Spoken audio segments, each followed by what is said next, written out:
Man or bear? I'm choosing bear every time. And Obsession taught me that. Anyways, just saw Obsession. Thought it was a very good movie. I'm gonna give it a solid 9 out of 10.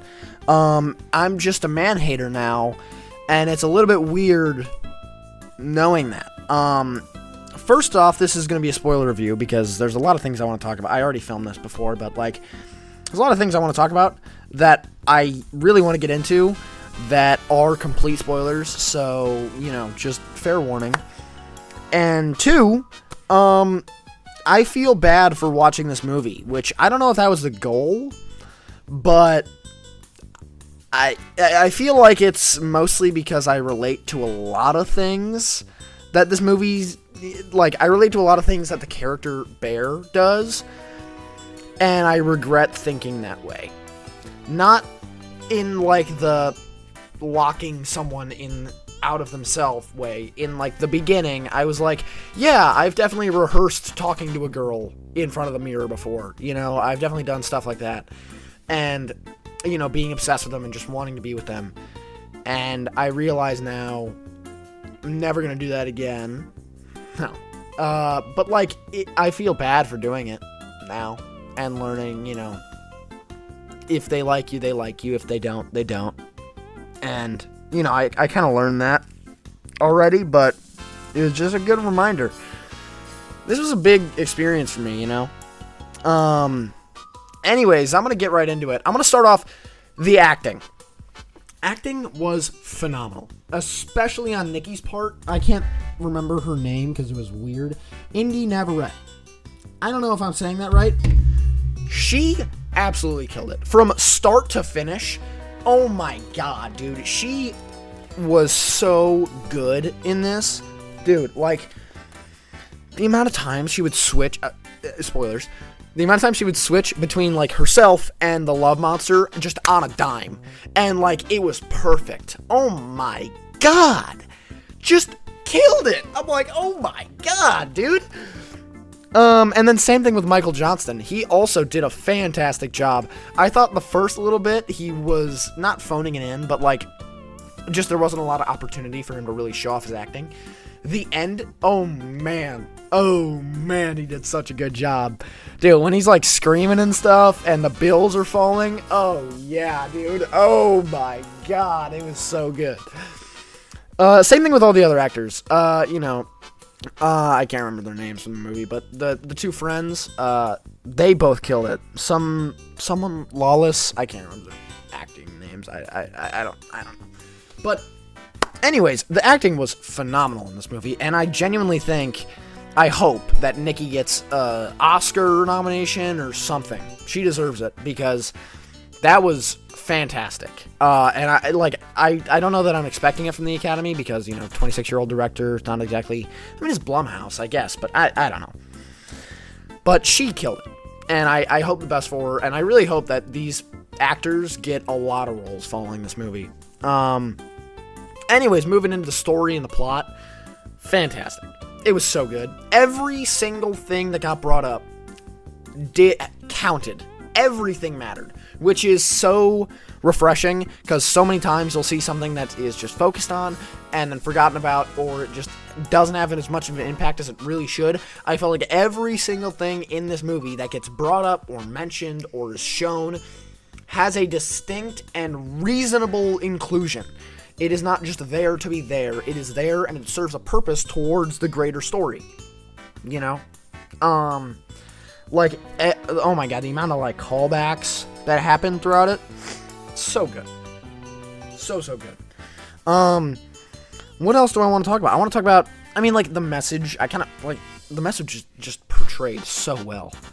That, like, you know, obsession. It's in the name, you know, obsession is bad on both ends. Whether, you know, man, I just think that, like, it's like the amount of scenes that are just replaying in my head, it was so good. But, like, that's what you want from a movie, you know? Like, I think I would give a 10 out of 10 movie. A 10 out of 10 movie is a movie that you see and you're like, I'm going to be thinking about this for the next year. Like, this is genuinely phenomenal and changed my life. And, like, from this point onward, I will be referencing and thinking about this movie constantly. This is another one of those movies. It doesn't quite hit that, which is why I'm giving it like a 9 out of 10. It is fantastic. It is fucking amazing. Man, it was so good. God, that might be my favorite movie of the year. I'm not gonna lie. It was really good. It was so good. I lost. I was talking about story and plot. It's just so good, man. Anyways, back to it. Like, what else is there to talk about? The acting was so good. Like, okay, I'll talk about this. Horror.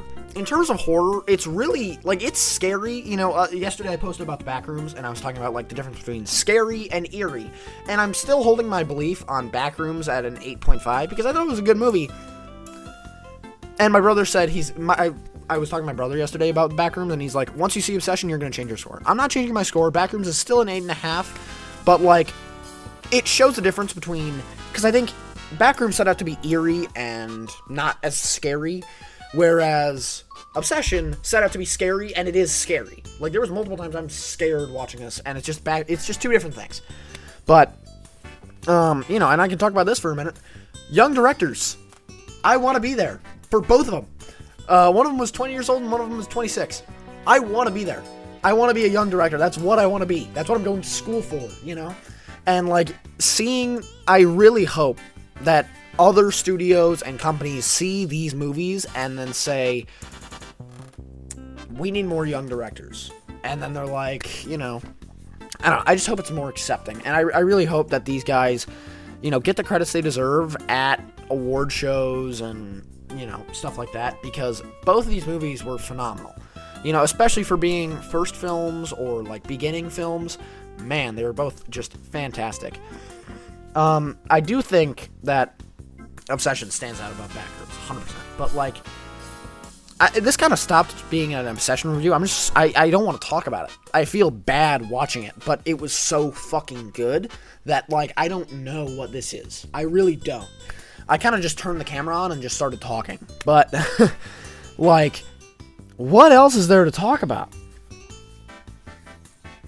I mean, the characters, like, okay, I think that the intimacy and everything like that, I thought was portrayed so well. You know, like, they really do, they feel like a couple for a good majority of it, at least. You know, I mean, like, especially, it's just so not relatable.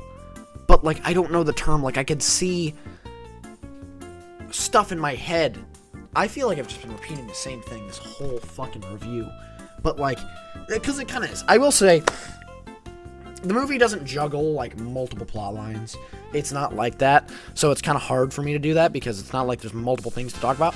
No, it's just kind of one thorough exploration of a relationship. And that's good. And it's a little bit different, you know, because you don't see that a lot now. You don't see the amount of movies that come out and it's like, oh, there's multiple plot lines. We got to care about this character and this character. And it's like, it's kind of refreshing to see that, you know, that it's taking it on its own. It's just about the two characters and they're together the whole time. And like, if you're focusing on one character, where is the other character? Because they are both reliant on each other. That was very good. And that was very well done. And I'm, you know, yeah. I mean, it was just so good. I don't really have flaws. I just want to praise it more and more. The acting, directing, everything was fantastic. I'm going to try to stretch this to 10 minutes, but I really don't know what else to talk about. It was just, man, I don't know what else to talk. It was so good. And I feel like a bad reviewer, kind of, because I am. But, like, it's just, I don't know what else to praise. I know what else to praise. I'm gonna probably cut this in, maybe. I don't know. Music direction and sound direction. Music was so fucking good. The amount of times, oh my god, like, I saw it coming and it still scared me. The scene in the car between him and Sarah, was her name, I think it was Sarah. And I knew from the moment that he got in that car, I'm like, I can tell she's gonna kill her. I know she's dead. I know for a fact she's dead, and I knew when they started playing that music, it was a complete callback to the last time the music was playing, and then it cuts off abruptly to be interrupted by this crazed love that Nikki has. And it still got me. I was expecting it, I knew it, and it still got me. And I'm like, that is good horror right there, man. If you're able to, when someone knows that something is going to happen and you're still able to deliver on it and scare them, that's how you know you did a good fucking job, dude. But whatever. But yeah, music direction was just so good. And the amount of times that you can feel the pressure rising with the sound, oh man, it was just so well designed. And then also, I guess I could talk about this lighting. I'm not gonna lie, the lighting was good. It's just not my style, I guess. Maybe it could be just because I saw it. I mean, like, it's been like 2 weeks since the movie came out, and I saw it at 11:20. So they didn't give Obsession the biggest theater, so I saw it in like the smallest of small. So maybe it just looked bad, but like, it's just not my style. I prefer a much more vibrant look to a movie. And that's me, and I think, utilizing vibrant tones to contrast with darker tones would be better compared to this, where everything is darker. But, you can expect that from a horror movie, but, like, especially after watching the Backrooms, like, they still do horror, but, like, when the colors darken, it stands out. Like, as I was talking about, the whole Christmas scene in Backrooms, that stands out because it's a juxtaposition to the lightness and the brightness of the rest of the Backrooms, And I think this movie just doesn't have that, which I'm not going to dock points for that, but it's just, not my style, which might be another reason why it's not a 10 out of 10, but whatever. Anyways, I mean, like, there's not really much else to talk about, but, like, the acting and the story and the plot and the messages were all and the characters were all so well conveyed and so well done that, like, it's really solid 9 out of 10, and it might be my favorite movie of May. I'm not gonna lie, it was fantastic. I mean, what else came out? Mandalorian and Grogu. Michael was April. I don't know. Oh, Devil Wears Prada 2. I still haven't seen that, but considering I haven't heard much about it, I'm gonna assume Obsession is probably better. But yeah, very good movie. Go check it out. I assume this video is probably not gonna get very many views, but because it's late and everything. But whatever. Yeah. See ya.